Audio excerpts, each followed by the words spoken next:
first of all, thank you very much for being here. It's a great pleasure to have all of you in here. It's very nice to see some familiar faces as well.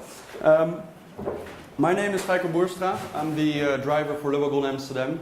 And tonight we will be celebrating an epic journey that our 9 amazing students from all over the world went on. So, what is this journey that they went on? Over the course of 9 weeks, we have taught them the hard skills, such as HTML, CSS, JavaScript, Ruby. But we do not only teach them the hard skills, we also teach them the soft skills. So we teach them how to collaborate with other developers, how to make a good project plan for a technical product. And there's maybe some people in here with no coding experience, and therefore it may be a bit difficult to understand how much these guys have learned in only 9 weeks. Basically, what they would normally learn in 1 year, we have compressed it into 9 very intensive weeks. And that's very intensive. I'm sure these students, they dreamt about coding, they see real-life problems in code nowadays.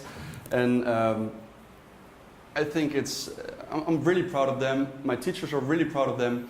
I think they deserve a big applause for what they have achieved over the course of the last 9 weeks. So please.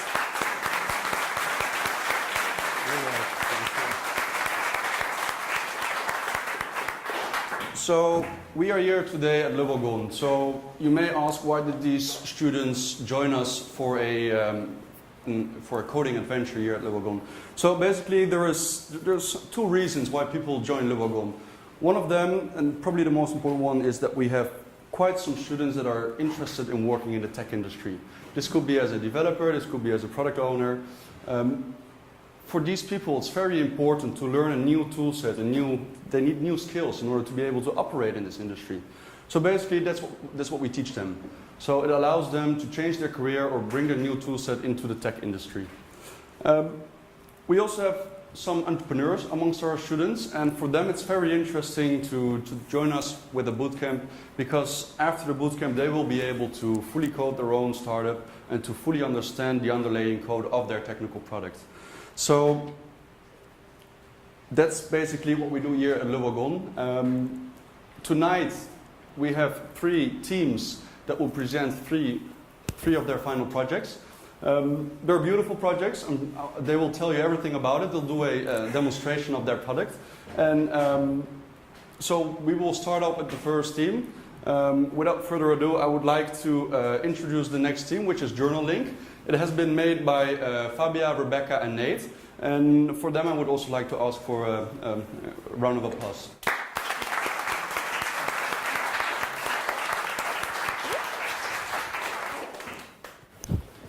Okay, so welcome everyone. Thank you so much for being here. We're JournalLink, and my name is Rebecca. I'm here today to present to you guys a web app that we developed.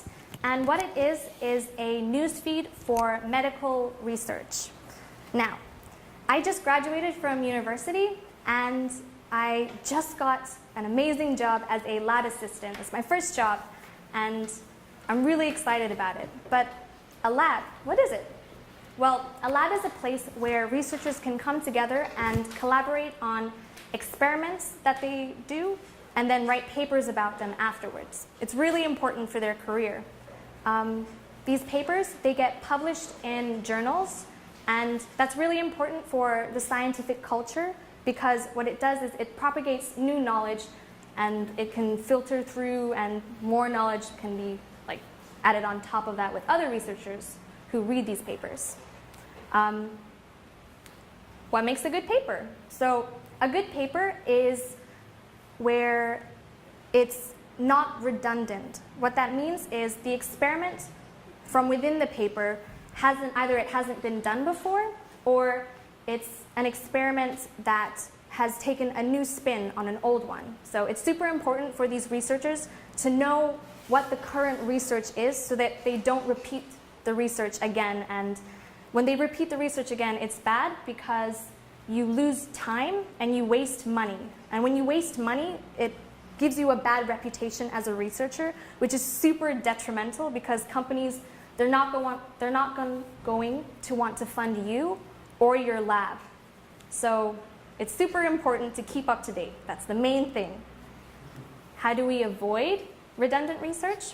Well, our web app, Journaling, has a feed feature, where you can set key criteria or key search words, which should be based on what your field is. So tomorrow I have a lab meeting at my brand new job at a neuroscience lab. So what that means is I have to know what new research there is in neuroscience. To showcase this, I'm going to go to my feed, which I have already set to brain because that's what neuroscience is, right? If I scroll through, I can see that a lot of these papers have been published super recently, like the 28th of August. That was like 2 days ago, which is perfect. Although, tomorrow at my meeting, I have to present what I know about neuroscience, what I know about like research to my coworkers, so we can formulate a new project to work on. And my head of the lab, my boss, has told me that she wants me to come in with something about the amygdala, which is a part of the brain. And there's so many papers here, I don't really think I have time tonight to read all of them, so I want to filter down a specific, to find a specific paper. So what I want to do is I want to go to my profile, and I want to edit it. So I can, when I'm in the edit screen, I see that, oh, awesome, I can add a new keyword. So I'm going to put in amygdala, because that's what my boss wants, my head of the lab. And once that's through, I will go back to my feed.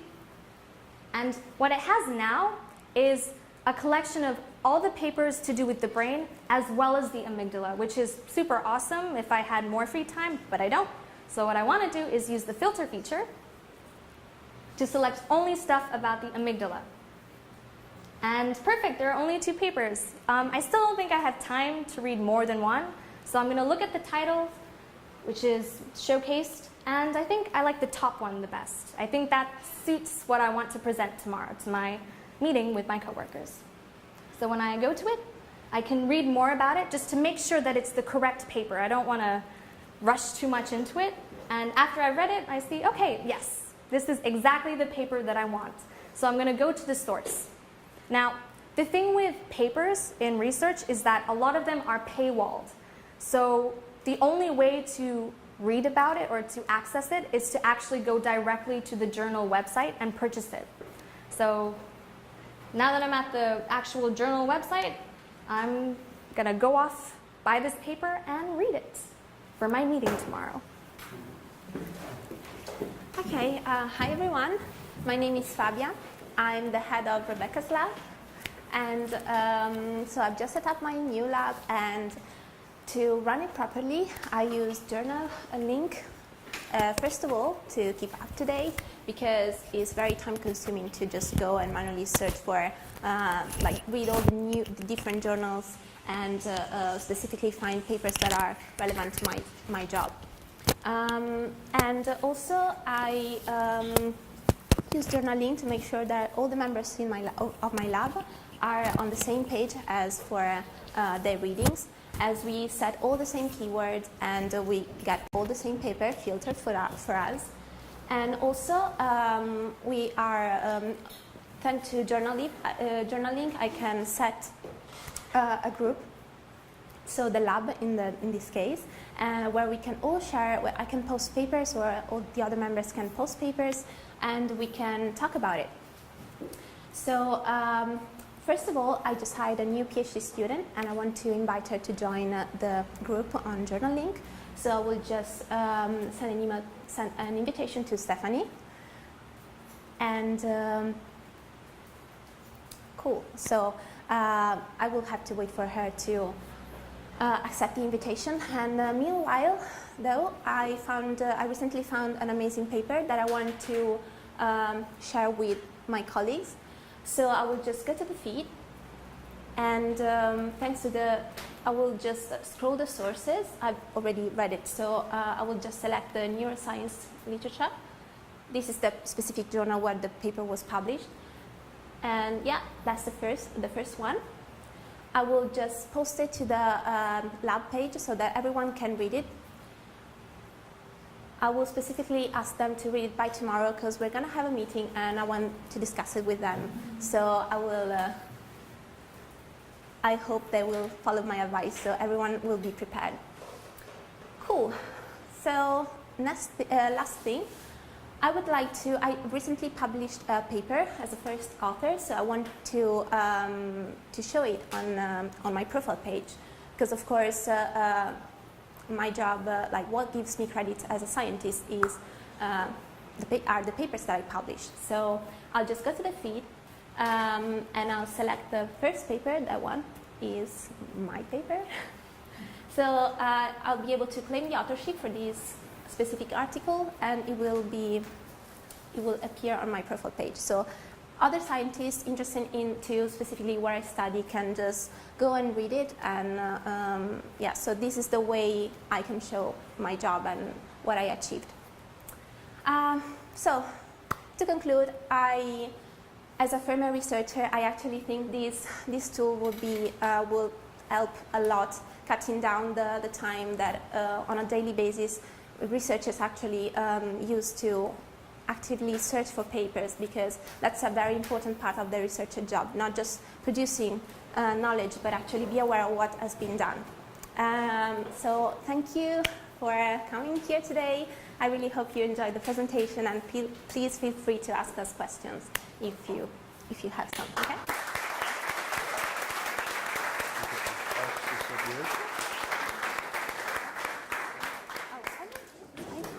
So, beautiful product, very useful for all the researchers out there. I think it's pretty incredible that these students 9 weeks ago, they had no prior coding experience, and now only in 10 days they have been able to code this final project. For me, that's a very, that's a great job what they pulled off. Maybe there are some people in the audience that are interested in doing some investing. I know you are interested in doing some more investing. Perhaps this next tool could help you in making wise decisions in terms of where to invest. I'm not going to tell much more about it. I'll leave it to them to tell you more about their product. The product name is StockOwl, and it's been created by Ash, Ruby, and Sandy. And well, without further ado, I would like to ask for a big applause for their team as well, please. Thank you. Thank you.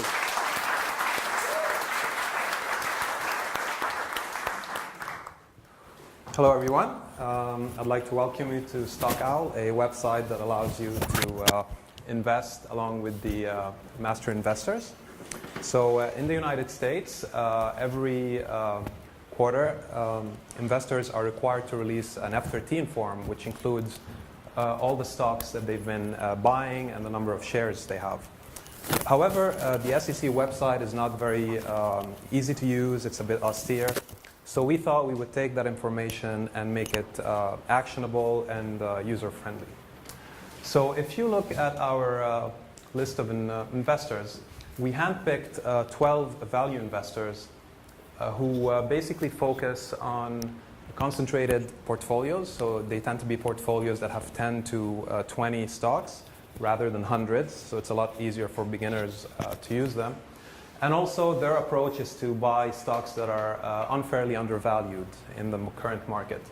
So we can get an idea of their top holdings, a little bio. But I'm going to pick the portfolio of Glenn Greenberg, because he tends to have very concentrated portfolios. So the first thing I see is that the value of the portfolio is roughly $2 billion spread among 16 stocks. So the first thing I like to do is click on the weight header so that I can arrange them from biggest to smallest position. So in this case, we can see that the Charles Schwab Corporation represents 14% of the $2 billion of the entire portfolio, which shows that it's the biggest bet, followed by HCA, Antero, and ADS. So the thing that catches my attention here is that ADS is a new buy, and that means that a whopping 10% of the $2 billion was spent in one go on this particular stock. Furthermore, if we look slightly to the right, it represents 1.69 of the entire stock float of this website. And the price has dropped 6.93% in the last 3 months and has dropped 4%, over 4% since the beginning of the year. So it means that I can buy it today at a much lower price than Greenberg bought it for. And if we look just above it at Antero Resources, we can see that the stock has been added up to 8%, over 8% since last quarter, which shows that there's a certain level of confidence in this stock compared to HCA or the Schwab Corporation. And what's even more interesting is that during that period, the value of the stock has decreased by 13% in the last 3 months and 20% since the beginning of the year. And if we click on the history, we can see that as the price has dropped, the position has actually grown. So it shows quite a high level of confidence on the part of this investor. So going back to the table, based on these data points, I would definitely consider buying Antero and ADS as of this latest quarter. And also on the upper right, I can see how these 16 stocks are divided among various economic sectors. So I can go back to the table, click on sector, and all the stocks are going to be arranged in sectors, and I can compare them in terms of the price drop, the increase in positions, and I can choose in each particular sector which stock would be the best in terms of price and in terms of the investor's confidence. So I invite everybody to try to use this in order to make informed decisions when you try to build your own portfolio of stocks. And now I'm going to pass it back to Ruby, who will explain other facets of our websites. Thank you. Hi everyone, I'm Ruby, and as you can see, I'm a StockOwl user and a beginner investor. When I first started investing, I was really confused and overwhelmed by all the information that was online. But luckily I found StockOwl, and it's been a really great tool for reliable information. But even I have to admit that in the beginning, I had no idea what some of these terms that Ash talked about meant. For example, portfolio or percentage weight. I wonder where I can find that information. Well, luckily, StockOwl has an FAQ section so that I can look and see what these terms mean if I happen to not know it. But now that I'm well informed, I'm going to go ahead and see what's trending on the homepage. I've been really looking forward to these social events that StockOwl's been holding. For example, for the September events on the right, you can see that we have on the 4th, Ash Maddie will be giving a talk about getting started in investing. This is really great because the last time I attended one of these workshops, I was able to figure out how much money I should allocate each month towards beginning my investments. So I want to go to that one, but I can't make it. So I can see that they have a Facebook Live option as well, which is really great. So I'm going to watch it on that. Well, now I actually remember that one of my friends that works at StockOwl, Sandy, she actually told me that they're working on a really great feature that's coming up next month. It's actually a user portfolio, and it's a demo version so that you're actually investing in a model that's real stocks, real updated current prices, but now you can invest it in a safe environment so you don't have to waste your hard-earned money. So that's something that I'm definitely interested in. So if you by chance have any questions about any of the features that you've seen here, then you can always contact us by phone, but you can definitely catch us later after this demo in the back. Okay, thank you very much.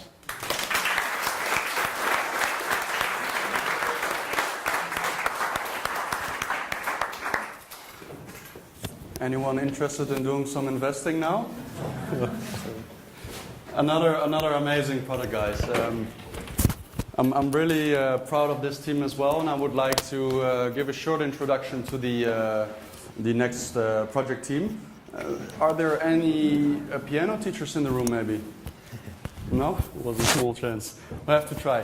The next team, Studiate, they created a solution for freelance teachers. And they built an amazing application. Again, also in only 10 days. This app has been built by Pim, Andrew, and Vlad. And Andrew will tell you a bit more about what their product is, how their product helps the music teachers in the Netherlands. Thanks. So I should have just raised my hand just now because I'm Andrew, and before Le Wagon, I was a piano teacher. And there were a lot of frustrations I experienced in administering my studio. For starters, when a new student came, I'd have to record their information, probably on the back of a napkin somewhere, and keep it updated. They would change their email address. Then when it came to scheduling, I had to, well, first I would get a request from them. Can I have a lesson on Tuesday afternoon? I would say, no, I'm free on Thursday at 3. And they said, well, could you do 2:45? And this kind of thing, back and forth. A lot of wasted time, a lot of wasted energy. And when it came to invoicing, I would send an invoice at the end of the month for the number of the lessons in the month. So it was also a lot of extra manual labor. And that's why we thought, well, why not create a platform where I could actually integrate all these functionality and automate it as much as possible. So we built Studiate. So let's say I'm a piano teacher and I just discovered the Studiate website, and I see in the headline here that it's going to help me with business solutions. That sounds great. So if I scroll down a bit, I see that there's a scheduling functionality that looks great too. And it's even going to help me with invoicing and payment. And if I scroll down more, then I find that there are 3 different options of plans. And wow, that's amazing. Even in the premium plan, they'll even do my income tax for me. So this is a pretty amazing solution, and I'm going to sign up for the premium plan. And so now let's say it's 6 months from now. I've signed up. I've made a profile. I've been using it. So I'm going to go ahead and click on Dashboard. And we'll first start by checking out the profile. So I go to the right, left, and I click on the profile. And this is where I enter my photo, my basic information. It all looks good. I have my plan there, premium, so happy with that. Now what happens when I want to change prices? I have to then go to the lesson policy. And I click on that now. And as we see here, I can set a business name. I call it the Right Music School. I think that sounds great. And I have a handsome price of $85 per hour. And now I can also specify the allowed length of lessons. I don't like to teach lessons that are more than I guess more than an hour and a half. So I'm going to add one option here. I'm going to add an option of 75 minutes. But really I could add whatever I want. Let's click add. And I can also set my availability. So I know I'm going to be on holiday certain weeks of the year. And so I can choose weeks here. I'm not going to do it now because it's I would have to add the whole year. But I can choose exactly the weeks I want to teach. And that's very good because I can communicate that automatically then with the students. So here comes the important part. I need to invite students. I've just had a new request for lessons. And the guy's name is Peter Willems. And I'm going to invite him by typing in his email, Peter Willems with an S to fill. At gmail.com. And I'm going to click invite. So great. That goes out. And what Peter Willems gets is a link. And that link leads to a form where he enters a few fields of information very quick. And then he'll have a profile. So now I'm going to fast forward here again. And let's take a look at Peter Willems' account. So Peter Willems has a login. And he comes to a profile. And he has his information here. You can update. He can edit or remove his account. But he can also view the policy of lessons. So let's click on policy. And he sees that information that I've entered. And he can invite his friends with a link. And he can also view his previous invoices, but I'm not going to do that now. We'll go straight to the calendar. So the core functionality is being able to schedule a lesson without having to ask the teacher about availabilities. And what you see here is that my appointments are on the calendar. They're made anonymous. They're just listed as appointment. And they're great because he can't do anything with them. He clicks on them, nothing happens. But he can make an appointment by double-clicking. So let's go ahead and make an appointment on Saturday evening at 7 p.m. All right, and we'll click on it to edit it. Now, it looks like the lesson policy is piano lessons. That sounds right. And I'm going to make this a recurring appointment. So this is going to populate the calendar with the events in every week for the available weeks that I've listed. So I click Save Event. And as we see, he already has a couple events this week, which is great.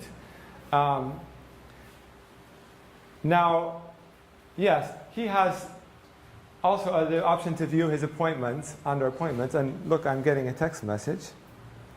Oh, this says, Studiate says, Peter Willems just created a new appointment on the 26th of August at 7 p.m.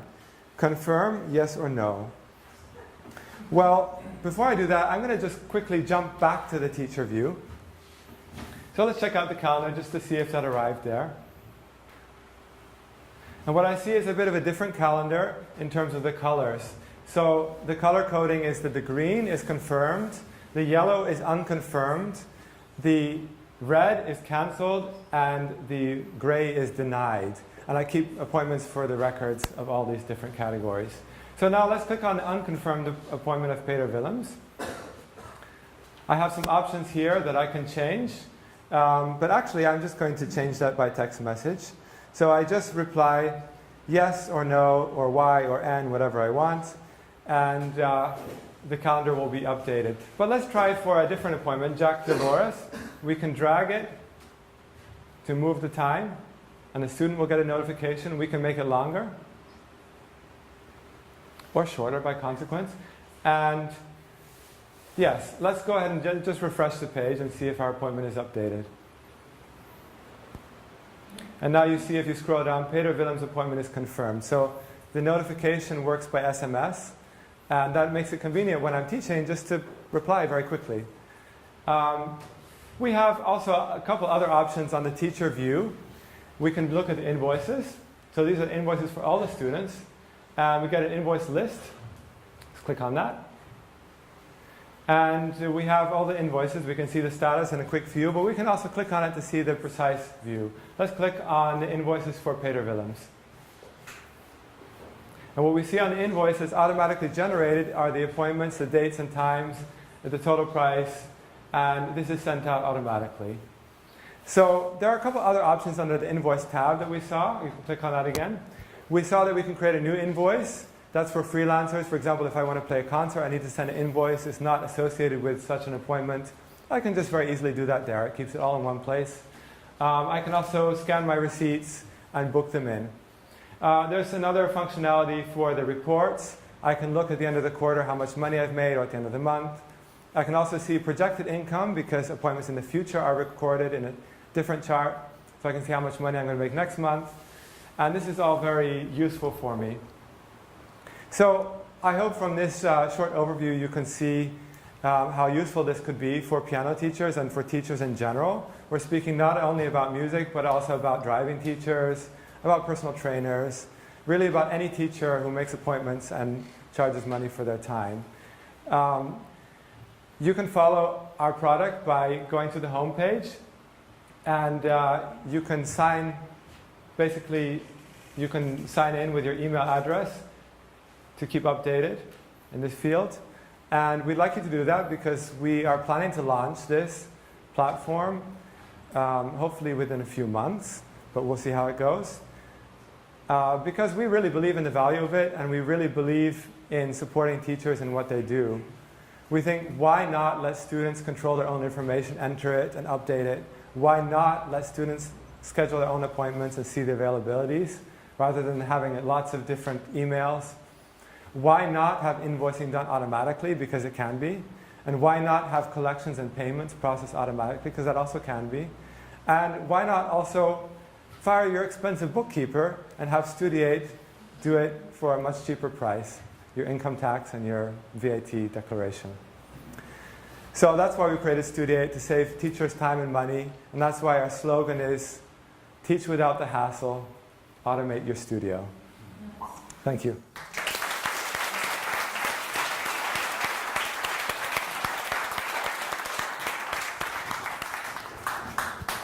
That was our final product to be presented tonight. I think another amazing product, and I'm very happy to hear that they're going to launch it as an actual startup. If you guys are interested in talking to any of the product teams, you can easily walk up to them in the back. We have a few drinks, we have a few small bites. So, well, thank you all for being here. We really hope that you enjoyed these presentations. And yeah, thank you.